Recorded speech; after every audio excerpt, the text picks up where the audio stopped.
Hello everyone. Some of y'all might have seen me just now. Yep. So let me reintroduce myself again because some of y'all may not have seen me so far. So I'm Miss Felicia. I'm right now teaching at Overmark at the Bukit Timah outlet. Yep. So for the lesson today, we will be revising your physics topics. So based on what the class has voted, the priority will first go to current of electricity and general wave properties. Then later, depending on time, whether if got time, then I will move on to static. Then I think most likely dynamics I can't go through because four topics is a bit too much to go through in like 1.5 hours, too short a timing. Yep. Then because of the there was some technical issue faced during the previous session, which is the LA session. So there was a delay. So just to let y'all know that the lesson for physics it will also be slightly delayed. Yeah. So I might dismiss y'all like about like 15 to 20 minutes later. Yeah, but of course we'll try our best to complete as fast as we can. Okay, so anyways, just in case some of y'all haven't attended any of the Overmark lessons, I'll just do a super extremely short brief introduction about myself. That's all. Yeah. So I don't want to repeat too much because I think some of y'all might have already heard myself intro just now in the chemistry session. Yep. So yep, this is my name. I'm Miss that yeah, so most students call me Miss Yep. So I have been teaching mainly O level and IP sciences, all three science, chem, physics, and bio. But usually I tend not to take bio class because I'm a bit lazy to mark. Because bio every time the answer all very long. Yeah, so like a bit lazy to mark. So yeah, so usually I tend to teach mainly chemistry and physics. Yeah. And that I graduated from NTU in as in I majored in science, and I've been previously teaching in the Learning Net Tuition Center. Don't know whether you all heard of it before. Yep. So for past 7 years till last year, and previously I also taught at another tuition center called Wisland for 2 years, and also did really teaching and private tuition. Yep. So then, just to let you know that for Overmark, we have actually 4 different outlets. So for IP classes, it will be mainly in the Bukit Timah outlet. Yep. Okay, so then if any of you like interested to join Overmark tuition, then if you happen to be if you become an Overmark student, we are actually giving out $100 referral fee per friend. So if you introduce like 5 friends, that's 500. You introduce 10 friends, that's like $1,000. Yep. So if your friends are interested in any trial class with Overmark, yeah, you can always let me know. We can arrange for free of charge trial class to let them experience before they sign up. Yep. So if in future if you're interested to have tuition like with Overmark, so for Sec 4 IP, this is the rates. We also have JC classes. So like maybe next year, if you want to sign up for tuition, yeah, we also have classes too. Yep, but the rates will be higher because JC level. Yep. So then yeah, so mainly here is a very welfare type of tuition center. So we'll order like bubble drinks. Then there is actually free snacks bar outside also. Like the snack is like free flow. Yeah. Okay, so yeah, I think that's enough of my self-introduction. Okay, so for the lesson material, you can actually scan this QR code to get it. So I will need you to be able to write and highlight in it. Okay, so let me begin with the lesson now. Okay, so for the topic of current of electricity, so mainly need to know the 3 quantities, which is the voltage, current, and resistance. Yep, so for this topic over here, yep, for the first quantity is current. So for this 3 quantity, you need to roughly at least know like what they are. So current, it will be the rate of flow of electrical charges. Yeah, because it is about the charges flowing. So that means if your charge flow very fast, then you will have huge current. So that's current. So that's the first quantity. The second quantity, it will be resistance, which I think you already know, right? Resistance is just how much like force like trying to stop you from flowing. So resistance is okay. I think the most confusing one would be like actually voltage. Yeah, so voltage like potential difference. So what's potential difference? So I will usually use this very cute cartoon to explain, which is easier to understand. So volt is actually the energy to push the charge. Yeah, so that means if there is a lot of resistance, which is ohm, then it will be very hard to flow, right? So that means you need more energy to push. That means you will need higher V value. Yeah, then ampere is the unit for current. So current is the charges of like the electrons, the positive charge flowing. Yeah. Okay, then yeah, so this is the main like the how to say the brief overview. Yeah. Then now if you were to focus each of them one by one, yeah, of course need to know the calculation because there are formula involved. So for current is actually the definition is the rate of flow of charges. So in physics, whenever you see the word rate just means divided by time. So that means, like, for example, if I were to ask you, can you define the term velocity? So velocity is the rate of change of displacement, because rate just means divided by time. Then I need to know what they are. So I is current, which is in ampere. Q is charge in coulomb. T is time in seconds. So can you all like annotate the units? Yeah, ampere, coulomb, seconds. Okay, then moving on. All this I think you all already know. Take note of the connection. So for the voltmeter and ammeter a bit special. It is negative connect to negative. Then positive connect to positive instead. So like here, positive of the terminal, positive of the dry cell connect to positive terminal of ammeter. Then negative terminal of ammeter connect to negative terminal of the dry cell. Okay, then the connection and stuff, I think you already know. I move on, okay, I just go through the key point. Okay, then next is for voltage, you can subdivide them into two categories called EMF or potential difference. What is the difference? When do you use which? EMF is for dry cell only. That's why they use the word source. But as compared to potential difference, it will be any object. That's why they use the word component. So it'll be all objects except dry cell. That means like light bulb, resistor, any other object, they use potential difference. So for EMF and potential difference, if you notice the definition, they use the word work done because work done is joules. Yeah, and just now you remember that QQ cartoon? Yeah, work done is actually the energy you require to push it. Yeah, look, that's why it's in joules. Then take note of the grammar phrasing. Like if you use EMF, just say, oh, EMF of this object is how much. But if it's potential difference, you have to use the word across. Yeah, because usually for potential difference, you always connect the voltmeter like across it. That's why it should be across, not off. Okay, then next part, it will be the formula. So this formula, a lot of students tend to forget. It is less used, but it's still within the syllabus, okay? So same thing, need to know all the units. So potential difference is in volts. This is work done in joules. Q is charge is coulomb. So how to remember this formula? I will go by Victoria Junior College, VJC. Yeah, so that's one way to remember the formula. Okay, so moving on to the next part. This one I already explained to you how you connect the terminal, so I will move on. So moving on to the next page on resistance. So resistance, the definition is actually just the formula itself. This one need to know because the definition tend to come out very often. It's like commonly tested. Yep, so resistance is just the ratio of V is to I. So V is to I, you can also write it as V over I. So that means resistance is V over I, which is shown at the bottom over here. Yeah, then likewise, need to know all their units. So R is in ohm, V is in volt, current is in ampere. Then usually for me, I tend to rearrange it to become V equals to Ri. Yeah, because back then, previously when I was like at Learning Lab, I actually taught mainly Nanyang classes and like Ri classes. Yeah, so in Ri, their teacher teach them like a way to remember, but a bit like Rho I, like they said, oh, just remember Ri is always equals to victory. And I was like, okay lah, in a way can help you to remember lah, but yeah. So yeah, so that's one way to remember lor. Okay, Ri equals to victory. Okay, then the next part over here, need to know that there's another formula which is called R equals rho L over A. What's the difference between resistance and resistivity? Resistivity is a number unique to the material. That means how much resistance there are. Something like, density. Density is a number unique to that material. As long as it's that material, don't have thick, thin, fat, round, heart shape, triangle shape, it will still be the same density. So same for resistivity also. Resistivity is also unique to each material. Unique to / depend on the material.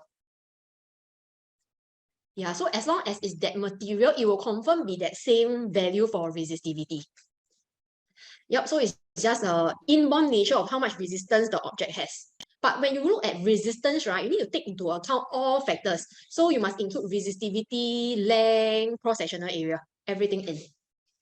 Yep. Then likewise again, for each of them, need to know the units. So for resistance, you should know that it's ohm. Length, you should know is meter. Cross-sectional area is meter square.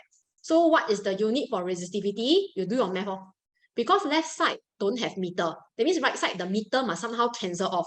That's why resistivity should have a meter, so that meter square and meter square can cancel off, then no more meter. But then left side got ohm, right side ohm haven't appeared yet. So that means the right side must have 1 ohm, so that in the end ohm will be equals to ohm. Okay, then moving on to the next part.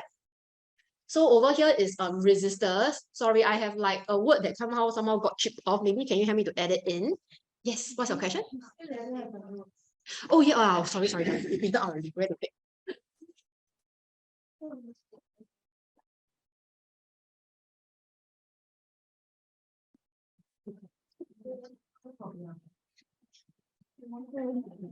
Okay, so variable resistor has another name called rheostat. Oh wait, my rheostat. Ah yes, correct, like that. Yep, so for rheostat, take note that the arrow must always point to top right. So that means if your resistor is like vertical, you should still point to top right. Same for thermistor also. Thermistor also always point to the top right. Okay, so I shall move on. Okay, so then moving on to the next part over here, all this you can just read up on your own. Okay, because of time constraint, I shall move on to the more complicated part like Ohm's law. Okay, so for Ohm's law, right, what this whole chunk is trying to say is just trying to say that I is proportional to V. That's all. But then please go and memorize, very often tested. Usually 1 mark will be until here. So that means you write until the word conductor, that's 1 mark. Then provided that all surrounding physical conditions remain constant, that will be another 1 mark. So usually Ohm's law is worth 2 marks. Okay, then next is that for Ohm's law, when they say that I is proportional to V, this actually means that resistance is constant. So that means any object that is ohmic conductor means that they are actually having constant resistance. Okay, so now let's analyze the different ohmic and non-ohmic conductors. Okay, so take note, right? Key points to take note is that whenever you want to write as explanation, take note, do not ever write in terms of gradient. So there are 2 things to take note. Whenever you are trying to analyze, try to understand what's happening. Is it is the resistance increasing or decreasing? So when you analyze, right, you can talk about gradient, but gradient is not the answer you should write in open-ended. What you should be writing in your open-ended, it should be, okay, so here, right, explain your answer. No question always ask you, is the resistance increasing or decreasing? Explain your answer. Then your answer, it should be, you should tell me about the ratio of the potential difference to the current. Or you can directly cite the value for me. Like example, if it's maybe this point over here, then I just go and calculate. So if the V and the I is 3 divided by 3 is 1, then I will say that, the resistance at this point is 1 ohm. And then just now over here is 1 divided by 1, which is also 1 ohm. That's why the resistance is constant. So that means whenever they ask you to explain your answer, either you write the value of the resistance, or else you tell me that, the ratio of the potential difference to current is constant. Okay? So that's how you write for explanation. Because whenever question asks you to explain, they always ask you to explain about its resistance. And based on what you learned before in definition, right? What's the definition of resistance? Definition of resistance is the formula itself, right? Which is V over I. That's why in your answer, you must mention about the V and the I, or else you directly calculate out what's the value of the resistance. Because in the definition of resistance, we never mention about gradient. So gradient can be used, it's more of to help me analyze, then I can quickly get the answer. But when you write, you cannot write gradient, you won't get any answer mark at all. So these are the key points that teacher are looking out for. So we'll look out for PD and current, or else the resistance value, not the gradient. Okay, so how do you interpret all the graphs over here? So for the first part over here, it will be that we can use the graph to analyze the gradient. So maybe at the start, it is this thickness. At the end, same thickness. So that means, in other words, the gradient is constant. But what is the gradient? The gradient is always y-axis over x-axis. So y-axis is current, x-axis is volt. So this one, if you go and rearrange it, isn't this 1 over r? Yeah, so if 1 over r is constant, that means r itself will be constant, or because it's already constant. So no matter whether inverse or not, it will still be constant. That's why an ohmic conductor, that means, yeah, when the V is proportional to I, because you see the value is 1 and 1, 3 and 3, it's really directly proportional. So they are ohmic conductors, or because V is proportional to I. And that the resistance is constant, and only fixed resistor can have constant resistance. Okay? So then this is how you analyze it. So this is the analysis. So if you want to write it as an answer, right? So if you want to write as an answer, yeah, what you should be doing is your answer should be about the ratio of the PD to current. So that means you should tell me, oh, the ratio of the potential to current is constant. That's why the resistance is constant. So this is how you phrase your answer. Or you can directly calculate out the number also can. Okay? So take note, in your answer, don't write as gradient. Okay, let's take a look at the second one over here. So same thing, let's analyze using the gradient. So for the gradient over here, what happened? The gradient from very steep, it become very gentle. So that means the gradient, which is y-axis over x-axis, the gradient, which is 1 over r, is decreasing. So if 1 over r decrease, when 1 over r, you flip it to become r over 1, that means your arrow also get flipped. So that means your arrow becomes increases. So that means r increases.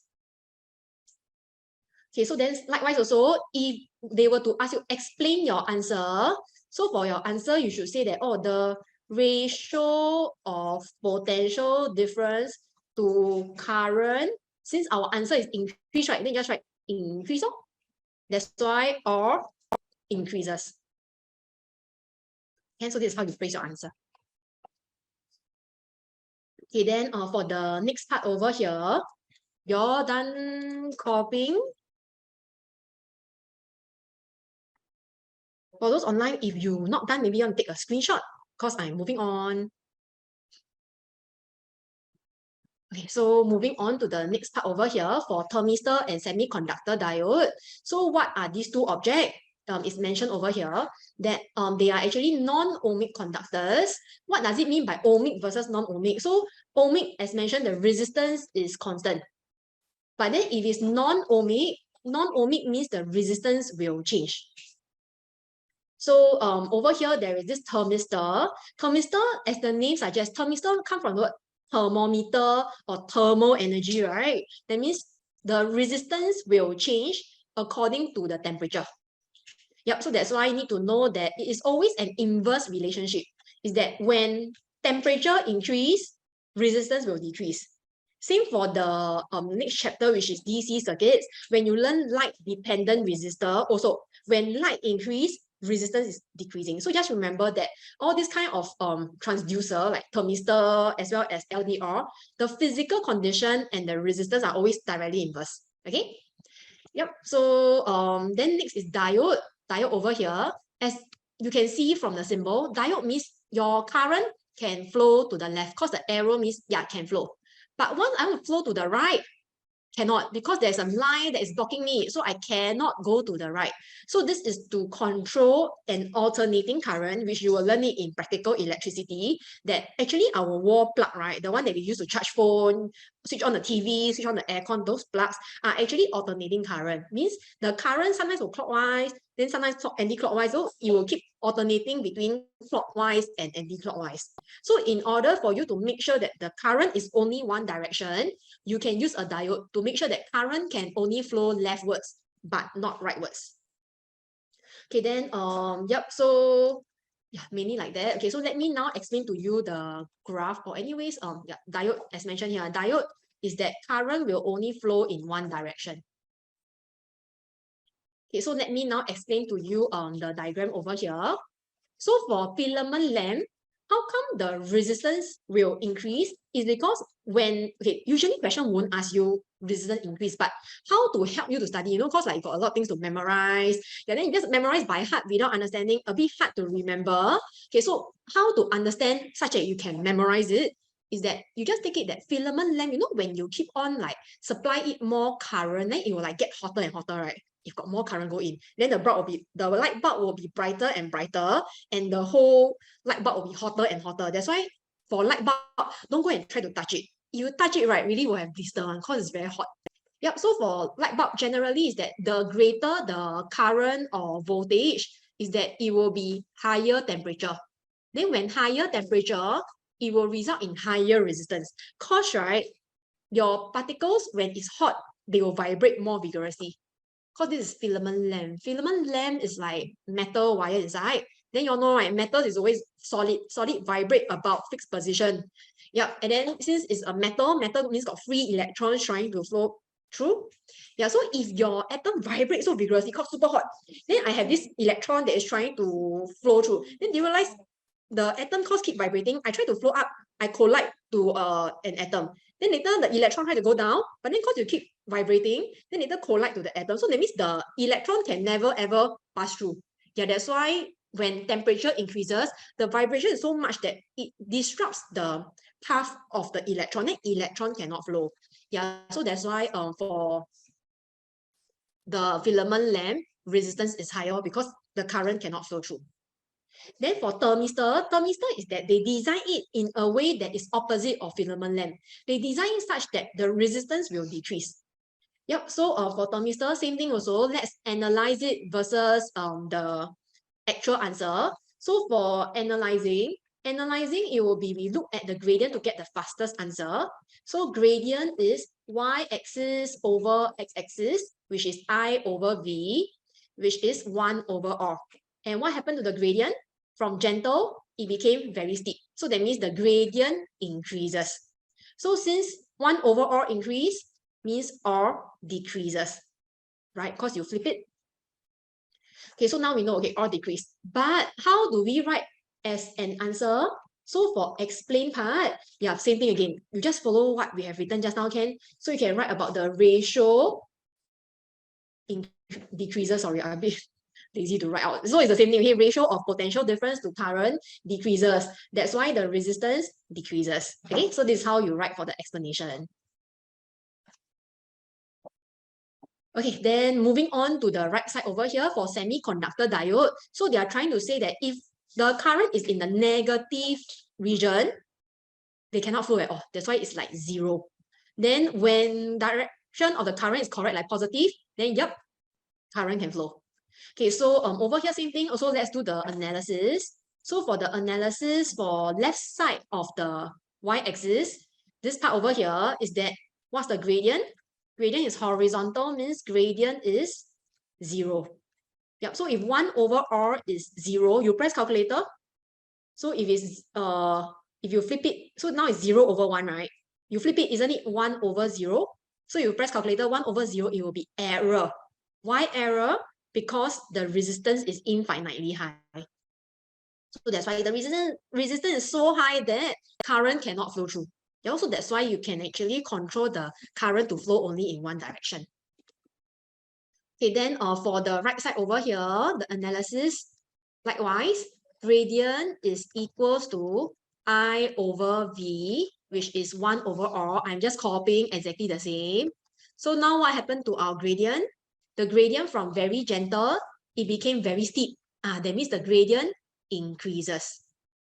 So if the gradient increase means R will decrease. Okay?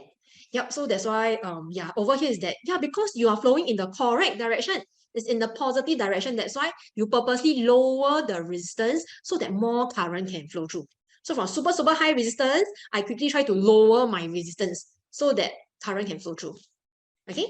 Then likewise also, if they were to ask you to explain your answer, can you explain likewise again? Yeah, so you explain in terms of the ratio of that is like for the left side one is infinite, for the right side one is like decrease. That's why the resistance is either infinite or decreasing, depending on left or right side. Okay, so this is the first type of question that teacher will ask, like explain your answer. Okay, so second type of question that they will ask is, in MCQ, they show you the 4 different graphs. Are you able to recognize who is who? And sometimes teacher like to trick you. They switch the axis around. Instead of IV graph, they can test you VI graph also. So if the axis gets switched, need to know how to draw the diagram also. Okay, so I'm going to draw it out. So for constant gradient, even if I switch the axis, the answer is the same. It is still a straight line. But for the rest that are curved, then the answer will be different already. So this one, if it curved this way, now if I change my axis, it will curve the other way. Yeah, because after all, we said that R must increase. Then this one is V over I, right? So this one, the gradient is V over I. This is R. And we say R should increase. Yeah, so that's why my gradient should increase. Then over here, if the axis got flipped, then you will be actually drawing this diagram, which is you curve like that. Yeah, because the gradient is V over I, and V over I is resistance. The resistance is decreasing, so you need to have a decreasing gradient. Then for the last one, I will try to squeeze it over here, be no space. So instead of along the x-axis, you should draw it along the y-axis. Then same thing, go through the origin and then curve the other way. So this is if the graph is V against I. Okay, so these are the things to take note. Okay, so then last thing that they will test you will be, they will test you like, I give you maybe this kind of graph. Then is it ohmic conductor? So take note, in order to qualify as an ohmic conductor, you must fulfill two criteria, okay? So this one, I don't know, you got space or you can write it down somewhere. Yeah, you must know that for ohmic conductor, they must fulfill both criteria. What are the two criteria that need to fulfill? Number one, very obvious, right? Straight line. The second one, don't miss out. The second one is that it must pass through the origin. Pass through origin. So that means if I were to draw a graph that is like maybe like that, like, you know, it didn't pass through origin, this is not an ohmic conductor. This is not, because it didn't pass through the origin. Okay, must fulfill both. Either one never fulfill, cannot. Yeah, so these are generally the types of question that they will ask for ohmic conductors or and non-ohmic conductors. Okay, right? Any questions so far? All right. Okay, so yeah, I think we are done ready for this chapter. So for the next few parts, you can just read it up on your own. FYI, just to let you know that very, very seldom there might be this formula being applied. So Q equals to NE. What does Q equals to NE means? Q is charge. Take note, Q in physics can represent two different things. Q can be, you know, thermal energy, your previous WA. Yeah, so Q can be thermal energy, but for electricity, Q is charge in Coulomb. And over here is the number of electrons. For number of electrons, no unit. Like for example, if I say I count number of chairs, number of like pear, number of watermelon. If I go and count number, there's no unit, right? I don't say like 5 cm of apple. No lah. So when you count things, don't have unit. E over here is actually the charge of one electron. So it's actually a constant number. Something like, you know, your G is equal to 10. E is always 1.6 times 10 to the power of negative 19 Coulomb. It's a constant value. Yep, done. So the work example, I'll leave it to you to read up on your own. So let's try out some practice question to see whether like you can apply what you have learned so far. Okay, let me distribute the worksheet.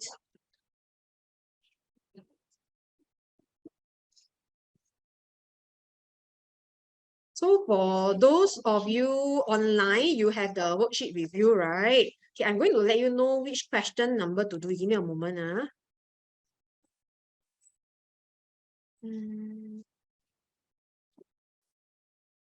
This is current of electricity worksheet. Okay. Wait, how come I only left with one copy? Hold on, let me just print. For Lin Yi and Alicia, I think you all don't need, right? Do you need? Don't need, Okay, can.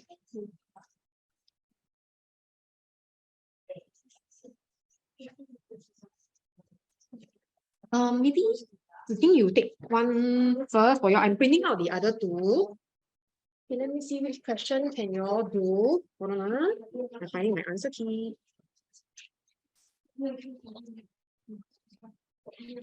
Current of electricity worksheet 2. Okay, let's take a look at question number 13. Yep. So for question number 13, can you all give it a try first before I review the answer? Yeah, so maybe you all just look through the paper together first. Then once you finish looking through, I think the printout will be ready. Yep. Or you can look at the screen also can. Yep, so can everyone do question number 13 now? Let me go and get the printout from the printer. Hold on.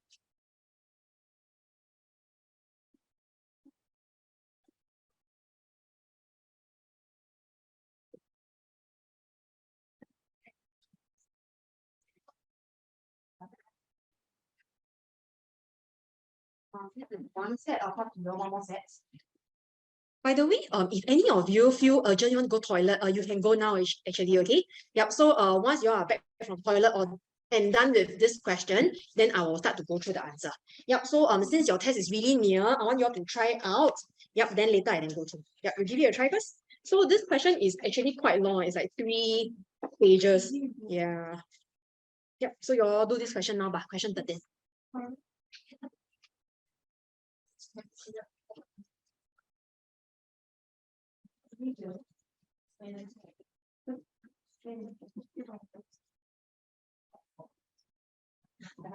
Sorry for the slight delay.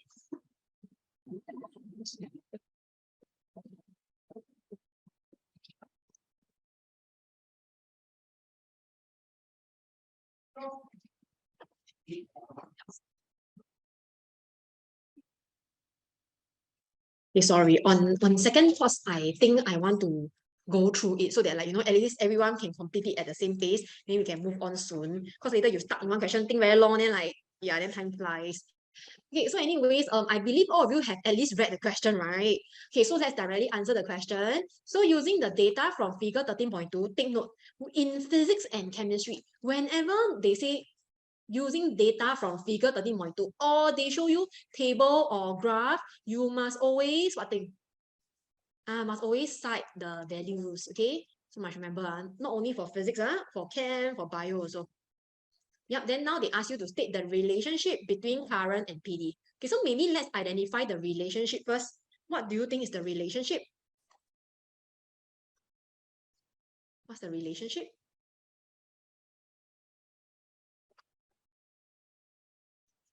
So how anyone knows what's the relationship? I think some of you all should have at least done this question, right? No one knows the answer. It's very straightforward. Just look at the numbers. So how's the relationship? Yeah, correct. Current increase, PD increase. And then the increase is like how? Maybe you can describe a bit more. It increases what thing? No, it's actually not increasing at an increasing rate though. Because if you look at the numbers, right? Let me show you. So for the first one to the second one, what's the difference? By 4, right? Then for oh sorry. I never read question carefully. E at high current. E is this one. High current is like maybe here. So from here to here, difference is 4, right? Then here to here is also 4, right? So how is the increase? Constant rate or increasing like proportionately. Yeah, that would be the answer. Okay, so let's write that down first. Don't use the word voltage, because voltage is too general already. Have to be specific. Is it potential difference or is it EMF? So in this case, this is object. Object, we use potential difference. So we say that it increases. You can either use proportionally, or you want to use constantly, or you want to use uniformly, also can. Okay, so either proportionally, constantly, or uniformly. As current increases. Wait. I never add in number. Hold on. Increases constantly or uniformly at 0.4, right? As current increases at 0.4 ampere also, right? Can you see? 28 to 32 to 36. And this is also the difference of 0.4. Yep, done. So this is what we mean by cite the values. Yep, so must throw all these numbers. Okay? Okay, so moving on to the next part. So for part 2, given that the circuit is working well, suggest why the potential difference is not measurable for wire F at a high current So over here, they say not measurable. Do you have any idea what happens? I give you a hint. So for example, when you charge your phone, got a lot of current going to your phone, right? So usually when you touch your phone, how does the phone feels like? Hot, cold, or what? Hot, right? So you need to know that whenever got a lot of current, the object will become hot. So if the wire becomes so hot, what do you think will happen to the wire? It will melt. Yeah, so that means it melt. Can you still measure anything? Cannot, right? Because it's gone already. It melt, then like gone. Yeah, so that's why the answer is that. Yeah, because the high current produce like so much heat until the whole wire melt. That's why it become not measurable. Okay, come, let's write in the answer.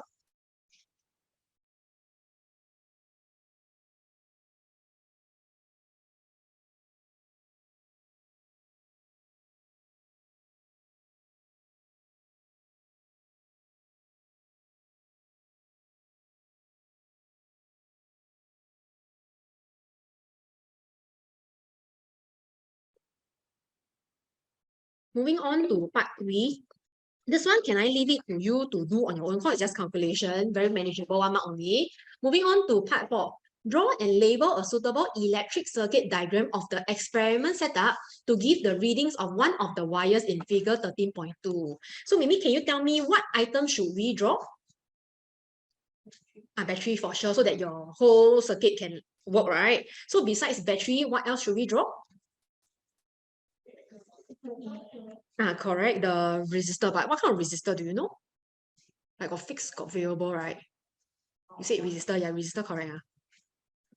But what kind of resistor? So I give you a hint. You look over here. Do you realize that although I have only one battery, I can have so many current? So what kind of resistor should I be using? A variable resistor, so that you can control the amount of current. Then you can have different current reading. So that's why the next one we should draw, it will be the variable resistor. Arrow always point top right. Then next, the readings. What kind of readings are shown in the table? I got volt reading as well as current. How to measure voltage? Voltmeter. Then how to measure current? Correct. Then lastly, what are you supposed to measure?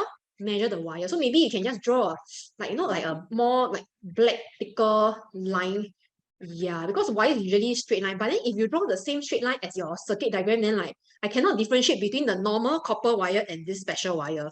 So after you draw this, right, maybe just label like just pikiasu, because we don't really have a symbol for special wire. So after you draw a like thicker wire, then you write the word wire, so that at least we know, oh, you are drawing that wire.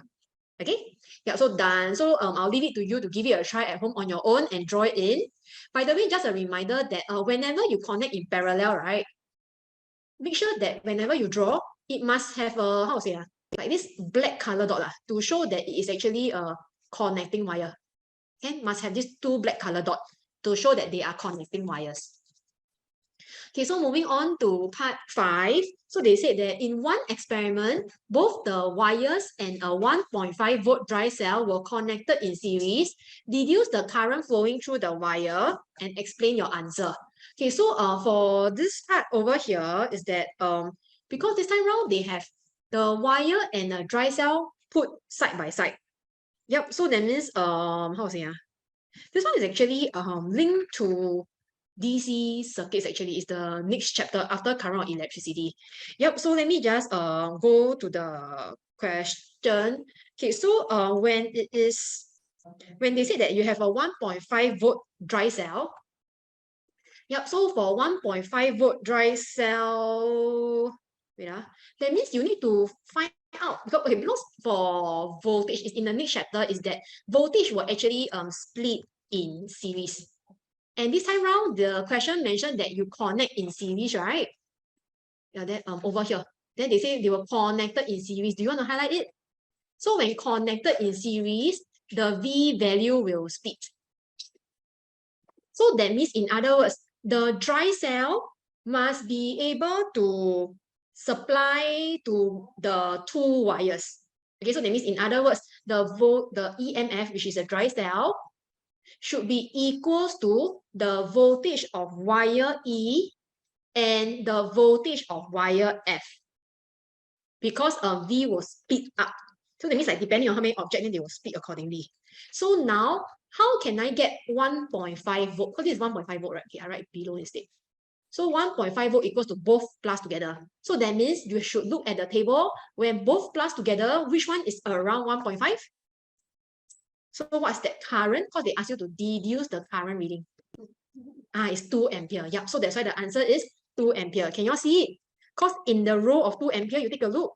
When you combine the two number you plus together for the row of 2 ampere, the two number add up to be around 1.5. Yep. So that will be the answer. So the explanation will be the sum of potential difference in both wires in series is about. Then remember, whenever they show table or graph, what do you need to do again? Must cite again. So can you cite to me what are the values? So how many V and how many V? Yep, so you write it in.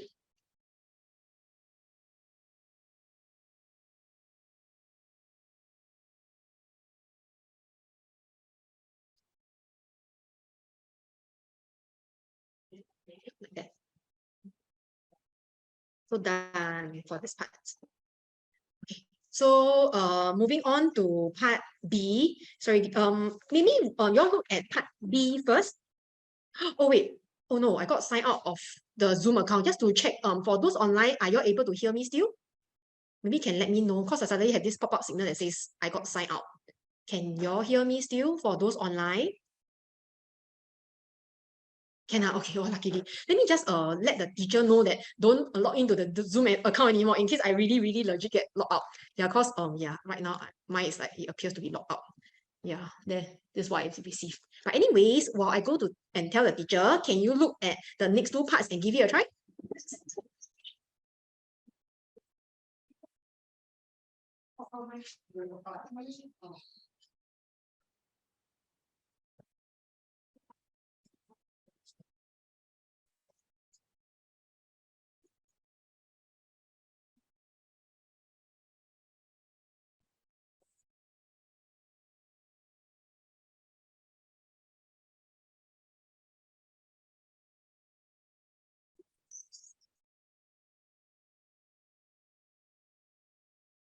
Hold on, let me just log back in. I scared later somehow later it totally got logged out. Then oh no.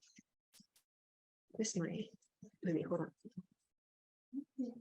Make sure you all are doing the question on the next page, the part 1 and part 2, okay? Meanwhile, waiting for me.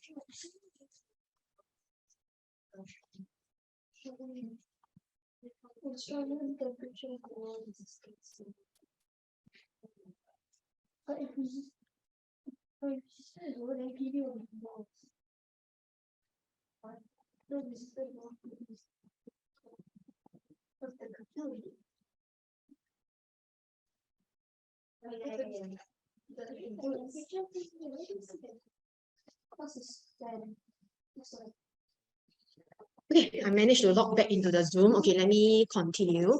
Okay, so for the next few parts, so they said that now they have the new reading. Do you compare with the previous table? So they are saying that how come now same current, but then lower? Any idea? So I give you a hint. The keyword is strong wind. Strong wind. And then usually when you look at current and potential difference, current and potential difference is related to which concept? Got I, got V is linked to which formula? And which quantity? Linked to resistance, right? Because resistance is V over I. Okay, so that's why now if you got strong wind blowing, how to link to resistance? Any idea? Correct, it's cooler. Cooler means lower temperature, right? And does it sound familiar? Just now I got go through something about temperature and resistance, right? At the Ohm's law, that page. Yeah, so when temperature decreases, what happens? Resistance decreases. Yeah, also because the resistance decrease, that's why, yeah, the amount of energy, remember potential difference, I show you that cute cartoon, right? It's about how much energy you need to push. Yeah, so that's why if you have less resistance, then you do your math, yeah, you will have less energy required to push your charge. Yep, so that's why in this case, yeah, the values are smaller. So that will be the answer. Okay? Yep, so let's write it in. So meaning is that strong wind, why am I capital letter? Strong wind causes cooling. Yep, and then reducing resistance. Yep, because of the formula V equals to RI. That's why you need less energy. That's why you need less potential difference. Yeah, so that's one. By the way, they only ask for 1 mark. So this is one possible answer. FYI, just give you extra answer. Another answer is because there's wind. So wind can actually conduct the heat away. So this is the alternative answer. Yep, up to you. You want to copy both also can. You want to copy only one also can. Because this is 1 mark. Actually, one answer will be sufficient.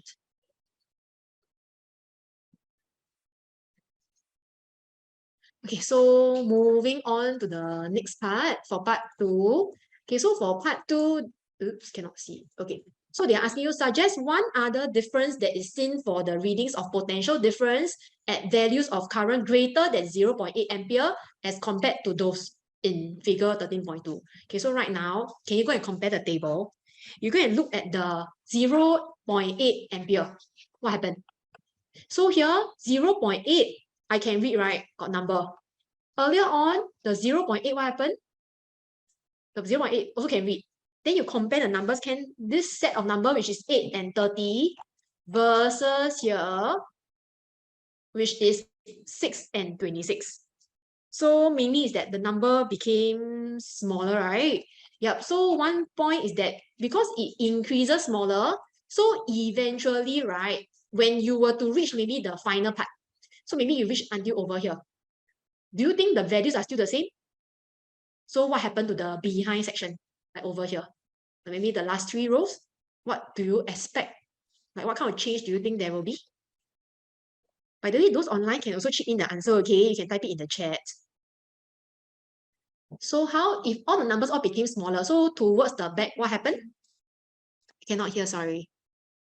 What do you say? Ah, correct. You can still measure it. Yep. So that's why because the numbers are all smaller now, so you won't reach until the burn and melt stage. That's why you can still measure it. Yep. Correct. That's the answer. Come, let's write it in.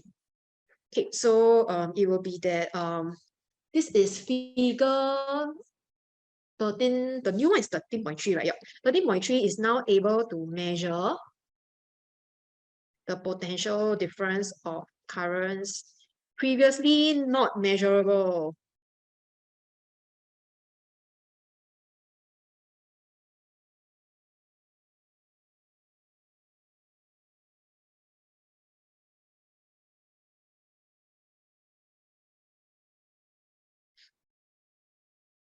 Why? Because figure 13.3 has smaller increase in potential difference.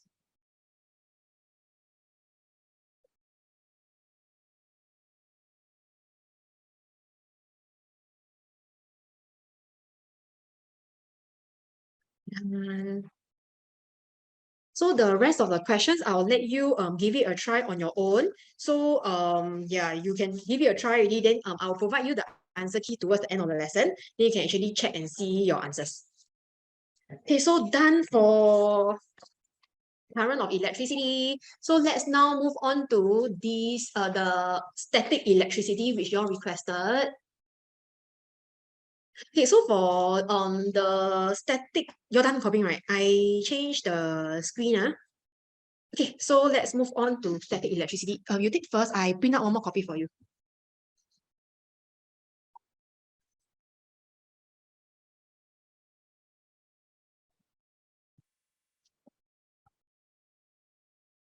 Hey, wait. Did we say do static? Oh, sorry. We are supposed to do general properties, right? Sorry. I remember wrongly. I see. Okay, so for general wave properties,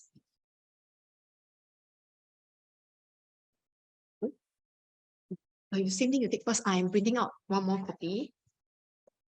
Okay, so for general wave properties, I will also same thing. I'll just go through the main points. Hold on, let me go and get from the printer.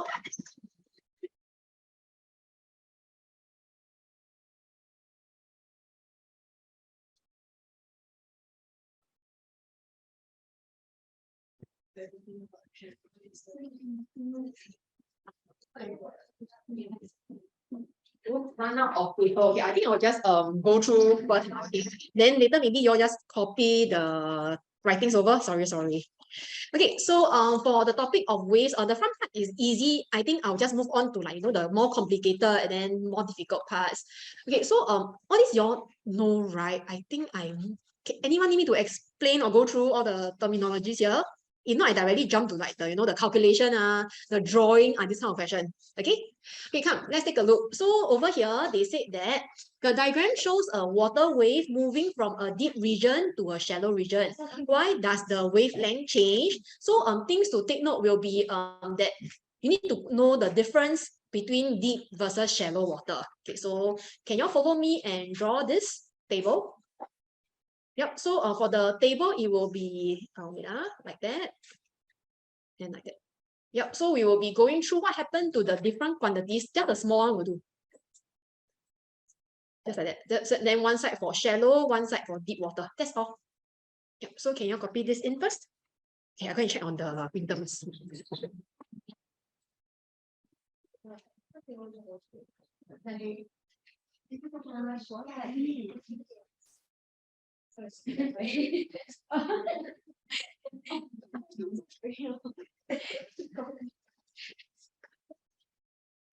You use two pieces. Remind me, once I move to the next page, must get from me. Because it's still printing. Okay, so need to know that how to know what happened to the three different quantities at shallow and deep. You based on what you already know. Use general knowledge. Because if you memorize by heart, yeah, then it's a bit hard to remember. This is the second half of the body. Okay, so right, you think of shallow water as if like swimming pool water versus deep water is like in the sea. So if we talk about the speed, so okay, I use a simple analogy like touch wood. If a car bangs someone, a car that is moving slow versus a car that's moving very fast, which one do you think will cause the person to be unconscious? The slow car or the fast car that bang? The fast car, right? So same for water waves also. If I have swimming pool water wave hit you versus a sea wave hit you, which one do you think more likely that you are unconscious? The sea wave, right? So that means in other words, sea wave is faster, right? Because just like a car, faster car bang you, you will lose consciousness. So same for sea wave, likely that you will lose consciousness. Yeah. So then shallow water will be slower. Next, wavelength. So for sea wave, it's like, usually one wave come already, after a while, then another wave, then after a while, then another wave, right? So wavelength is always like crest to crest. So this is the wavelength. As compared to swimming pool water, is like what? Ripples. Correct? So if it's like ripples, wait, like that. Yeah, so for ripples, what is the wavelength? The wavelength is just like that. So can you see that swimming pool water, which is shallow water, the wavelength is smaller? Compared to deep water, sea wave, the wavelength is greater. Yeah, so that's why based on the formula, V equals to F lambda. So if both are smaller proportionally, actually your F will remain the same. So take note, okay, that F will always be the same. So for 95% of the question, right, usually I see that the F will be the same.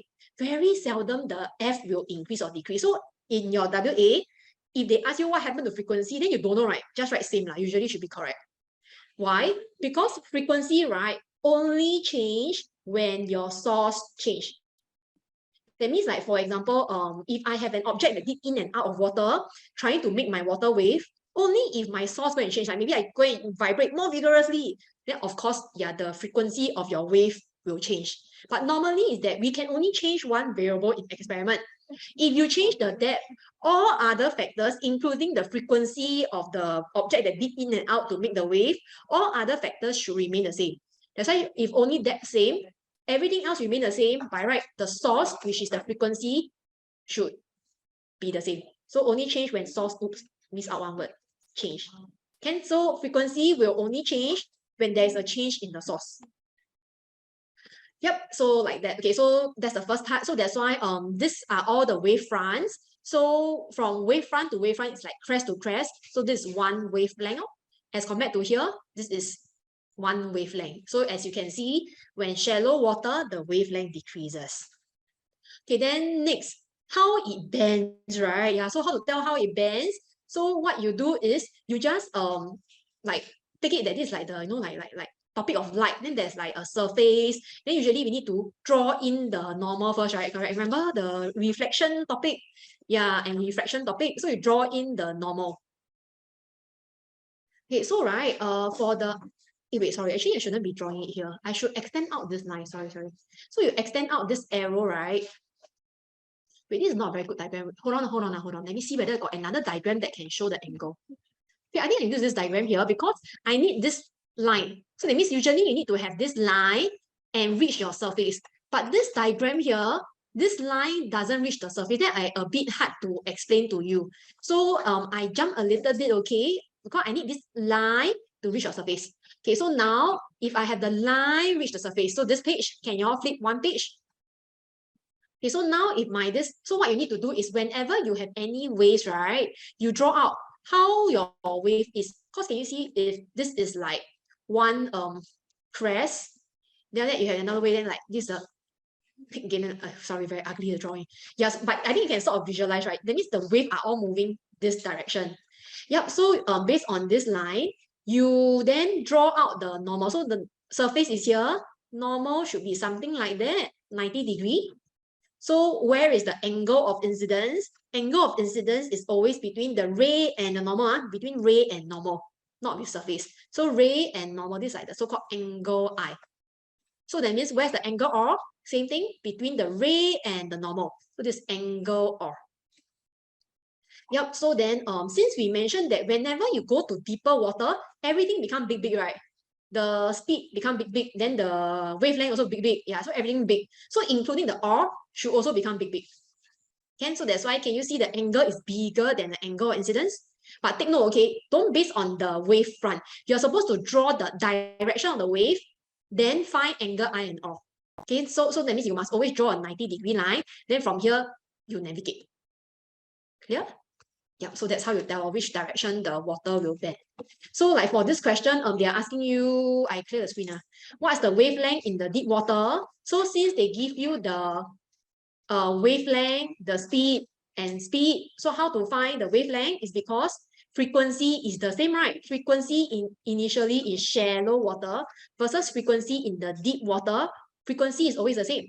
And based on this formula, F is actually equal to V over lambda. So that means V over lambda equals to V over lambda. Then you start in there.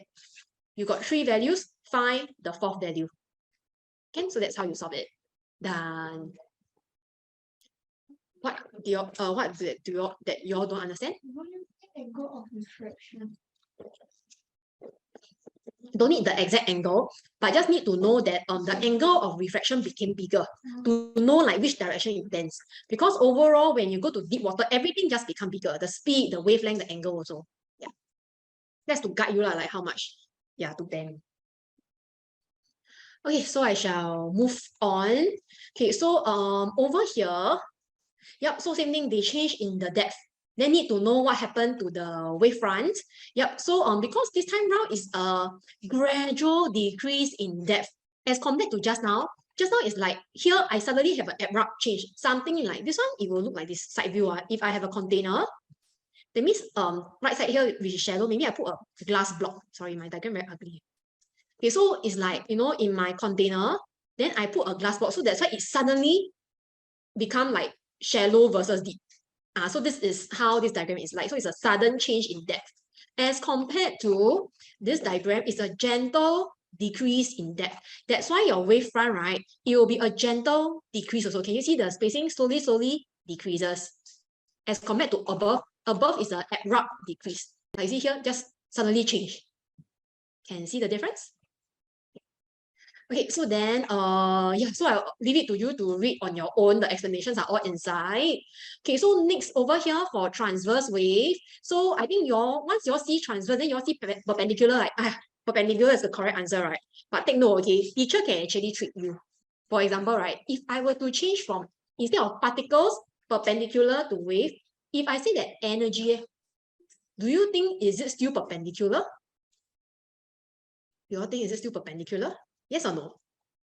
And those online, you can also click some reaction button, right? Like, yes, do you think is it still perpendicular? Or like, no, shouldn't be perpendicular anymore. So how? Any idea?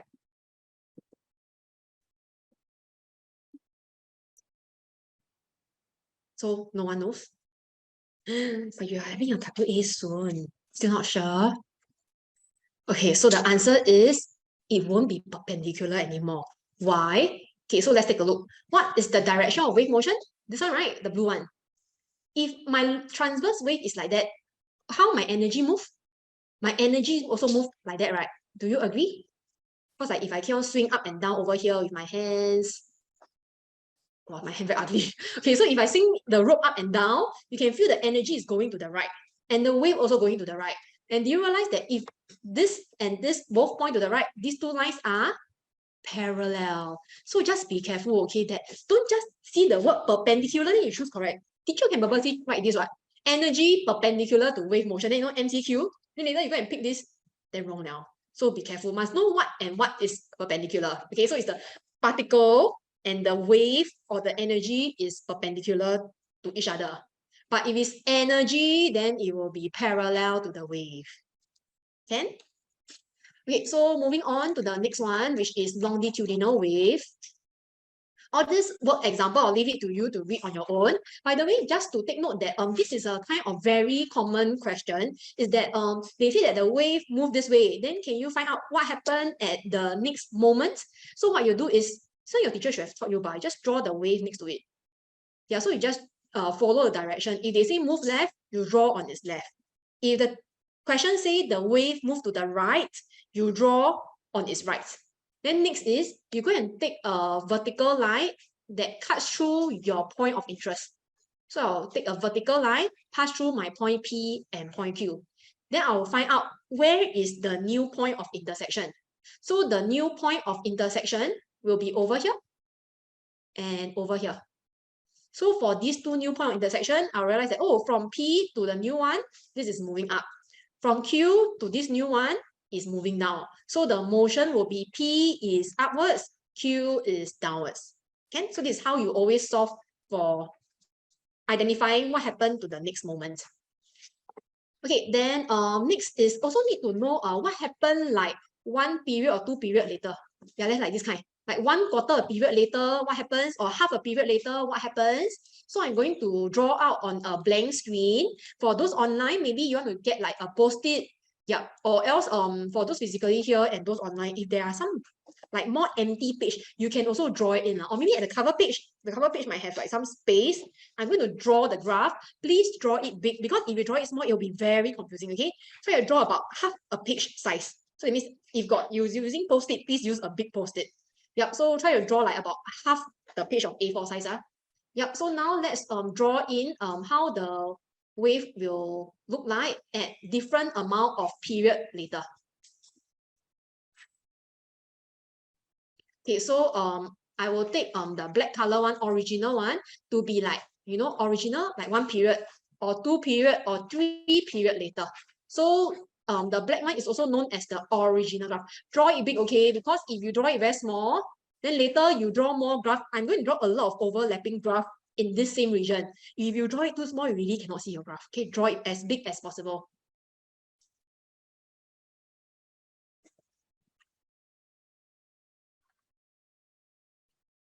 Okay, so this is the original graph, also called 1 period or 2 period or 3 period later. Because if it's 1 whole period later, of course the graph will go back to its original form, right? Okay, then the next drawing, it will be that I do it in another color. Maybe you all have green pen, right? You use your green pen. So if it is half a period later, or maybe 1.5, or maybe 2.5 period later, how will the graph look like? Yep, so it will be half period. So if this is the start point, where is the half of my graph? So this is one graph, correct? Where's half? Half is over here. Yep, so that's why you draw the graph going upwards from the halfway mark. Because your graph are all moving upwards. Can you see? Over here, my graph go up first. So that's why for half a period, I also draw it go up first. Yep, so this will be how my graph should look like. Can you try to keep the crest to be around the same height, same amplitude? Yeah, so try to keep the crest to be about the same amplitude. You try your best, you try your best. Okay, then continue to finish up the graph. Same thing for your trial also. Can you try to keep your amplitude to be around the same? Then let's finish up the front part also. If not, the diagram is incomplete. Yep, so draw the front part in. So generally, right, whenever they are half a period difference, they will usually be mirror image about the x-axis. Mirror image about the x-axis.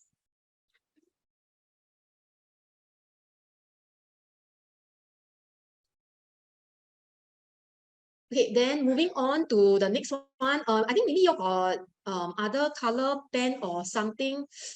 Okay, maybe I do it in purple. Okay, so what about 1 quarter period later? Wait, oh yeah, by the way, just to let you know, right? How come half period 1.5, 2.5, 3.5, 4.5?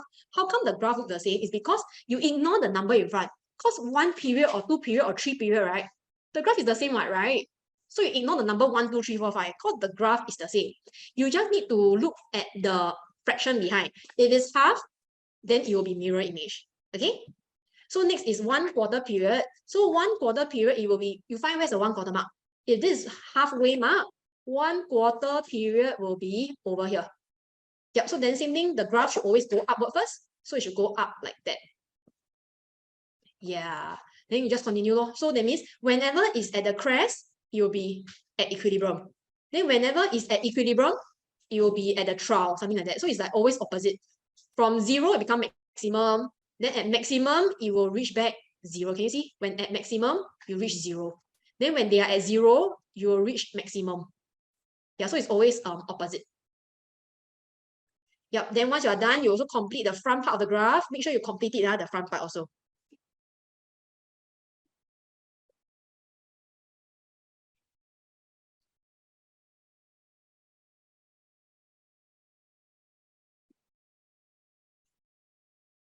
Okay, then lastly, I think you might have red pen, right? We do the 3 quarter period. That's why I told you to draw big, right? Now you understand why I asked you to draw big, because if you draw it very small, it'll be very confusing. Well, some of you are very creative. Your draw as the normal, but you highlight over it. Also can, then you can have different color. Okay, so same thing, where's the 3 quarter mark? 3 quarter mark will be over here. Yeah, so this is a 3 quarter mark. So same thing, the graph should always go upward first. So I'll draw it go up. Yeah, so do you realize again, as long as they are a difference of half, that means these two will be mirror image again. So that means the red one is the mirror image of the purple one. And then just continue to finish up the front part also.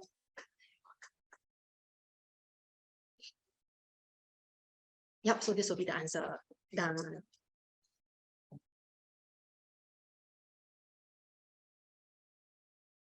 And understand now. So based on this, I think you should be able to understand the work example right on the previous page.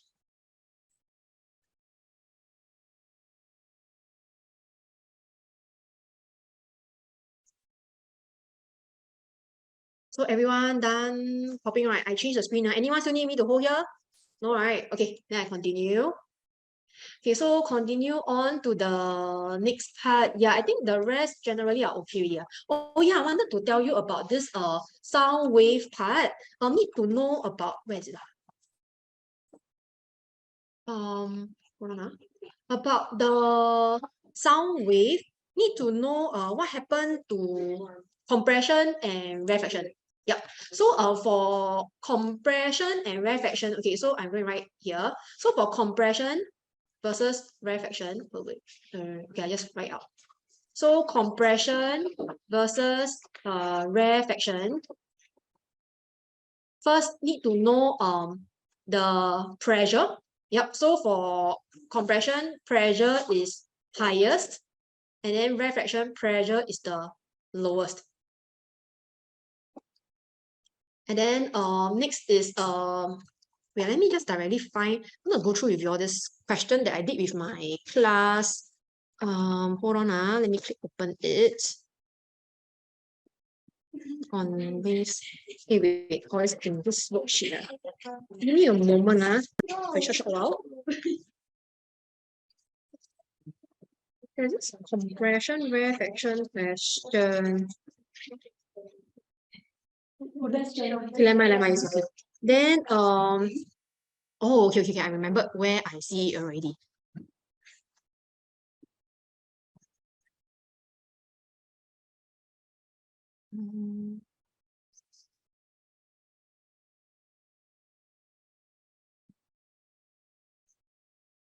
No, not this. Hold on, give me a while. Where did I save it? Oh, okay, I found it. Too many documents. Yeah. Okay, so another point that I wanted to let you all know is that let me find. I can't remember where I put it. Yeah, this question here. So about sound wave, right? Need to also know their speed. Okay. So like for example, a possible kind of question for longitudinal wave is they ask you information about the center of a rarefaction over here. So you need to know what happened to the particle. Take note, although it is at the equilibrium position, it is not at rest. Like surprise. Okay, so why? Because the particles will only be at rest when it reach the maximum displacement. Something like, you know, when you have like a ball, then you throw up high into the sky. It's like when the ball reach the maximum displacement, it will momentarily pause before it comes down, right? So same for the particles here also. Only when it travel the maximum displacement, it will then pause. So actually here, then is speed 0. So at the rarefaction position, is actually the highest speed because you need to know at the two extreme end, the speed is the slowest. That's why, but you know that particles are not stationary, right? The particles are moving. So that means in between is the one that are moving. So that means from stationary, it is moving faster and faster. Once you reach the midpoint, is the maximum speed. Then it will start to slow down until you reach the maximum, becomes speed 0. So take note that the center of the rarefaction actually is the maximum speed, although it's at the equilibrium position. So do you see these two? That momentarily at rest is not correct, although it's at equilibrium position. Okay, it is moving at maximum speed instead. So that's why the first sentence is wrong. The particle is moving at maximum speed. You can also write down the key points from this question. Just learn from here. Yeah, so you can write down pointers. At rarefaction, just now I write down for you, right? Compression, rarefaction, highest and lowest pressure. You can also write down that at rarefaction and compression is maximum speed. Okay, maximum speed. Okay, then next is that the particle is at equilibrium position. Through compression and rarefaction, the particles are at equilibrium position. Then next is the amplitude of the sound wave is the displacement of the particle. No, amplitude is how to say it?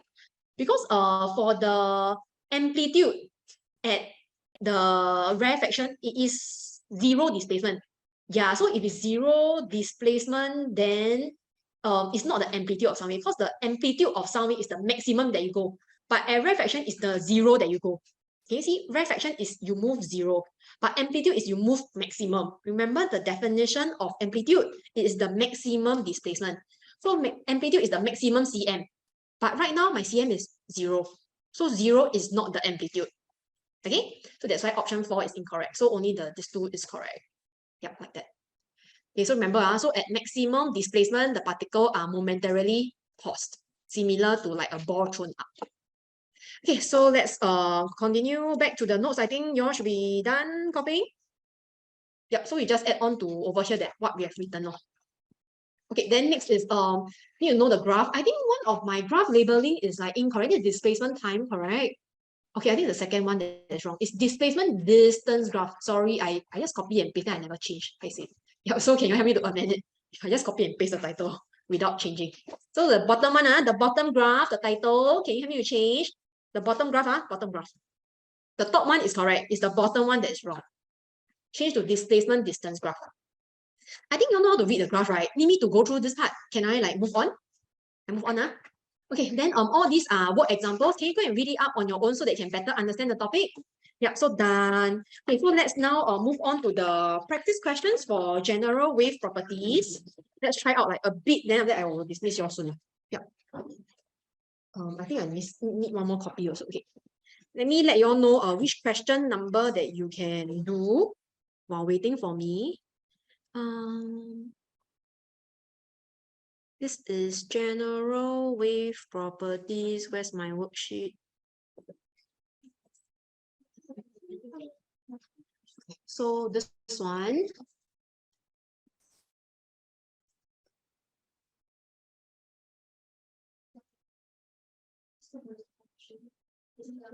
Okay, so for this question,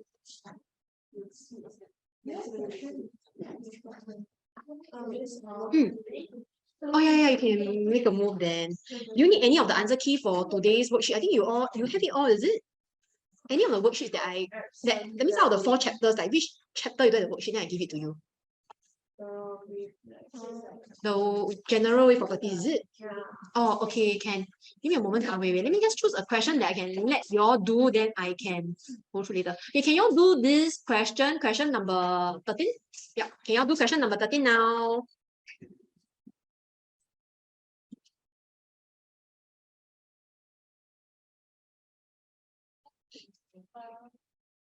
Yes.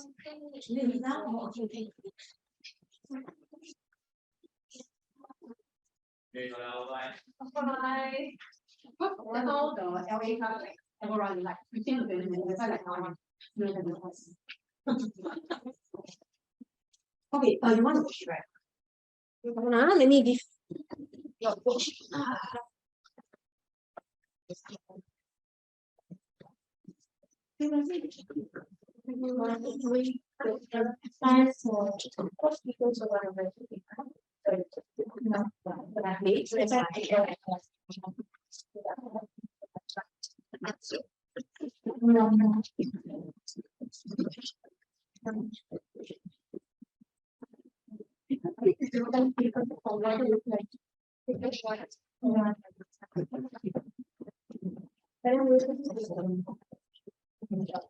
Okay, so my stack of worksheet go to.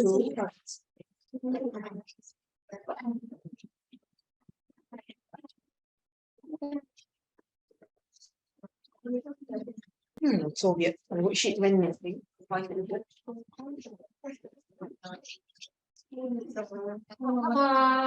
Hey, I thought you want the answers? Or I pass it to you during normal tuition, still in time, right? Okay, I pass it to you during normal tuition, but bye. Wait, let me just print one more copy. I don't know why my worksheet disappeared. So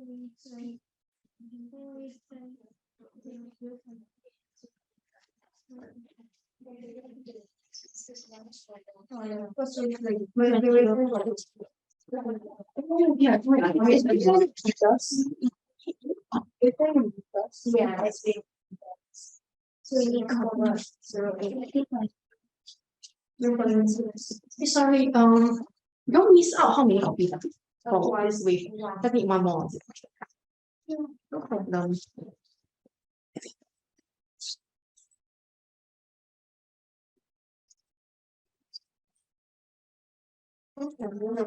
Okay, so for this question, yep, you'll give it a try. Then once you are almost done, then I'll go through the answer.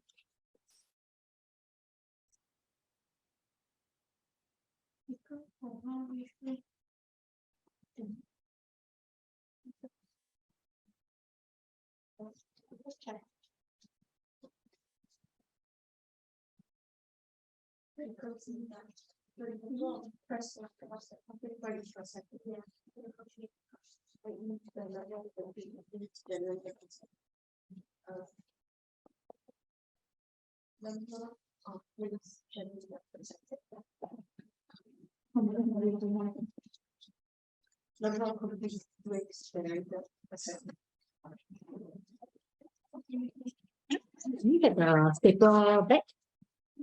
Thank you.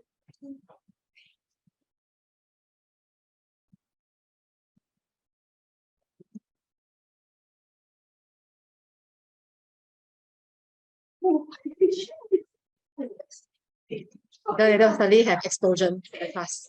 Like fire. Because they sat on their like potato chips, yeah.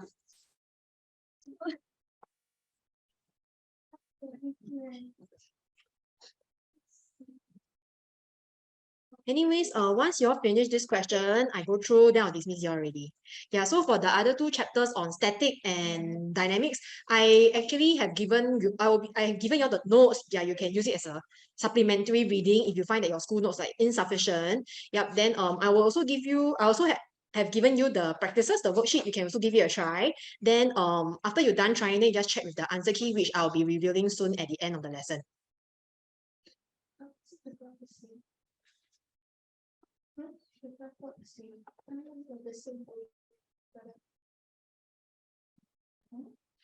How different A and B are on the same wave.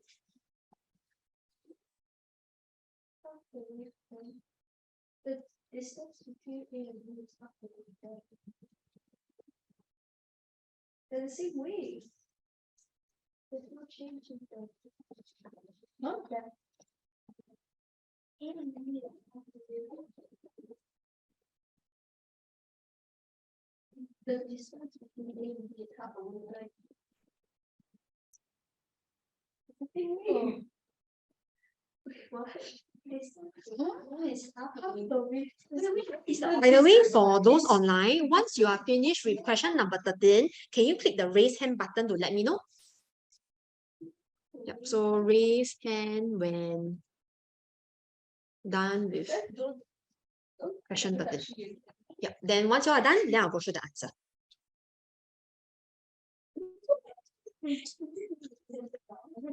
Half the distance of a wave, the distance between A and B is half a wavelength. It doesn't mean that the wavelength is half. Sorry for Zixing yeah. and friends. Just now, did I give you all the static electricity like worksheet question? Have I missing? Did I give you all this before? No, Don't have at all. As in only you don't have, but the rest of you have. You got the notes. Oh, but worksheet? You don't have the notes. I don't have the You don't have anything at all. Okay, You can. didn't get the worksheet. Oh, I didn't give you the worksheet. Okay, maybe you pass to your friend for this one whole set. Wait, let me find where am I? So okay, so wait. So now can I know what are the things that are missing? The static electricity worksheet. Worksheet, And then 2 copies. 2 copies. Any more? And then dynamics. Okay, dynamics, yeah, I have the full set. Okay, so I just print the static worksheet, 2 copies. Okay, can. Brother, you guys are like confusing yourself. It says that the distance between A and B is half a wavelength. It's not that deep. Not that deep. It kind of is.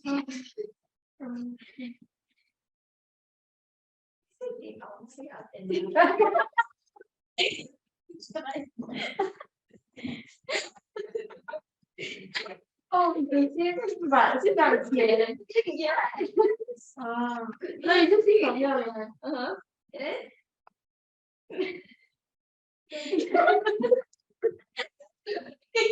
And the same way, they're on the same way. Yeah, they're on the same way. This A and B is just like. Yeah, they're not on the same like. It's the same family. They go up and down at different times. Same way. Remember, once you're finished, must click the raise hand button to let me know. Are you trying to like sabotage yourself? It's not that deep.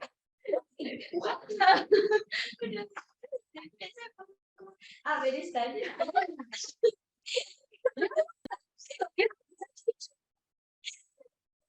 The amplitude is okay. The width. Yeah.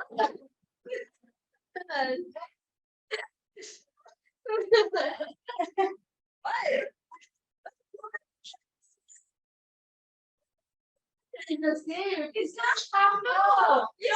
It's not. So like this is A, this is B. The distance is 4 cm. Instead of 8 cm. Looks like a line right half. Yeah. I'm good at like from her.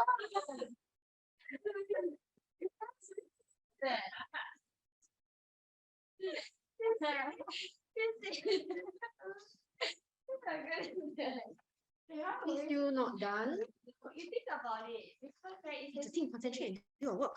They can go already. Isn't it a long day today? Are you finished the whole question already? Yeah. Oh, that's good. How about those online? Like, no one click the raise hand button still. But just to confirm, the 3 of you like finish already, is it? finish 13. Yeah, for question 13, I finished the whole of question 13. Oh, okay. Oh, those online also starting, I start to see some raise hand button. Okay. So, because I don't want to hold your back so late, I think I'll just review the answer. So for those of you who haven't finished, then maybe you can just like take screenshots, or anyways, I'm giving you the answer later. Yeah, you just like listen to the explanation. Okay. Okay, so come, let's take a look at 13 overshot. Yep. So over here, yep, so I hope you are able to like do the calculation. So for the graph over here, right, because they said that it's half the wavelength, remember? Whenever it's a half a difference, it will be always mirror image. So do you draw the mirror image? Then for calculation wise, by right, if you are careful enough, should be all right. Is it okay? Can? Okay, then anyways, I just go through a quick one. You're done checking your answer, right? Okay, I hold on a while first while you do your correction.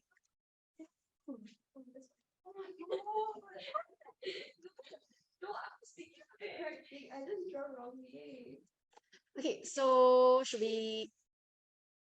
So Zixing, you know how to continue the correction, right? I move on with lesson, okay? Okay. So one very short final question on general wave properties to go through is this part over here. I just want to go through part B only. So for part B, they're asking you to mark 2 points, J and K, that is exactly one wavelength apart. I think this is no problem, right? Yeah, so where is one wavelength apart? So you just maybe can those in class tell me where and where is like one wavelength apart? Maybe crest and crest. Okay, so this is one wavelength and you are supposed to label J and K. Okay, so this is the first answer. It's part 2 that's difficult.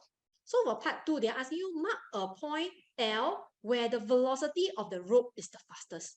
Do you know where is the fastest part of the rope? Very similar to just now the sound example that I was telling you. Like I was saying, right, when your ball throw up to the highest point, what happened to the speed and all? So where should point L be? Yes, the center. So that means what you need to do is from the part that you tie to the hand, you go and draw a dotted line. You draw a dotted line to see where is like the so-called, the x-axis. Yep. So then after you drawn this already, then you can indicate any point that is in the center. So this can be L, this can be L, any point. As long as they are at the equilibrium position, the answer is L. Because same as ball throw up example, when you're at the extreme end, the highest and lowest point. Remember the sound example that I was going through with you, the sound MCQ just now, the longitudinal wave MCQ. Whenever they are at the extreme end, usually it's speed 0. Okay, then in the center, like the compression or rarefaction, it is then higher speed. Okay, yep, so this is a point L. Done. Okay, so you can finish up the rest of it as your own practice. So for just want to go through a key point is static electricity and dynamic. Just maybe both 1 minute each, then I end the session already. So for static electricity nodes, I jump to static. So for static electricity, just take note of let me see, where should I highlight? Okay, maybe let's highlight the first page. So you open up static electricity nodes. The first page, take note. Okay, in this topic, whenever they ask you to explain, use answering technique. So answering technique is for explain type of question. So try to include such words like, unlike charges attract, like charges repel. You have to see the question, are they attracting or repelling? Then you use the appropriate ones. Okay. Second key point to take note that only electrons can flow. Positive charge cannot flow, because in chemistry, you all know that you can never ever lose protons, right? Yeah, that's why you cannot ever have protons being lost or gained. So you cannot have positive charges flowing. So usually, how come your drawing, you will have like plus charge over here? You must say that because the electrons have moved to whatever place, maybe to the earth wire or any other object, leaving behind the positive charge. And so take note, positive charges cannot flow to the right. Is that because the electron moved out, that's why you left the positive charges behind. Okay, so this is how you phrase it. Yep, then I'll recommend that you read through the entire notes, then you can better understand the topic. Okay, so this is the key point for static electricity. Next, let's jump to dynamics notes. Sorry, do you mind helping yourself? Take the whole stack and then you just distribute among yourself. Okay, so next is dynamics notes. Key point, just want to go through with you, will be whenever is a calculation question. Let me find some, don't know where it is in my notes. Where is it? Is it here? Hold on, let me find it. Yeah, over here. So can you all flip to this picture? This is the Newton's first law page at the bottom, below Newton's first law. Okay, so key point that I want to tell you is that whenever you solve any dynamics question, right, as long as you follow this template, right, usually you can solve it. This is like something like mole concept. It's always step 1, write equation. Step 2, find number of moles. Step 3, then like mole ratio. So for mole question, it's always standard steps. Same for here also, it's always a standard step. On the right side of FR, you always base on the free body diagram. That means usually you go and draw out the forward force, the resistive force, so like who minus who. Then below FR, you write in the formula, which is MA. Then you go and sub in all the values to solve it. So by right, yeah, this is how you solve it lah. Okay? Okay, then yeah, like that. So this is the key point. So try to always think of applying this L shape. Then usually most of the answers you should be able to get it correct. Okay, then next thing that I wanted you to take note is this part here. Yep, about the free moving wheel versus engine powered wheel. This one I think it should be okay because like I think it appeared in your last year Sec 2 the one of the WAs I think. Yeah, about the friction. There is this, the wooden toy car on the ramp. Oh, you'll forget everything from last year. Yeah, so there is this wooden toy car on the ramp coming down in Sec 1 or 2, I think. It's for your batch. I remember it's your batch. Yeah, they need to know this is engine powered wheel. This is free moving wheel. So need to know that the direction of the friction is different. Because for free moving wheel versus engine powered means I have a so-called engine force that push it this way. That's why friction must oppose motion. So that's why friction is to the left. But then for the free moving wheel, the only force present, right, is only friction. So I'll write down what are the forces present at each wheel. So for the behind one, the back wheel, there is both engine force and frictional force. That's why frictional force resists and go opposing of engine force. But for the front wheel, if don't have friction, right, can you imagine the whole wheel will just be fixed, then you just slide past the surface, right? If don't have friction, like example on the oily surface. Yeah, so that means the wheel won't even rotate. So the friction is the one that caused the wheel to rotate. So in order for the bicycle to move forward, my friction has to point to the right so that my wheel can rotate in the correct direction to let my bicycle move forward. Can understand? Yeah, like that. Also need to know engine powered versus free moving. So the behind wheel is considered as free moving wheel, while the behind wheel is considered as a engine powered wheel. Okay, so need to recognize the different kind of wheel and its respective friction. Yep, then done already. That's the main key point. Yep, so let me now show you all the answers. You all scan and download the answers first before you leave. Make clear. Okay, yep. So you can now scan the QR code. For those physically here, I'll give you the physical answer key. Yeah, so there's no need to scan. So more for those online.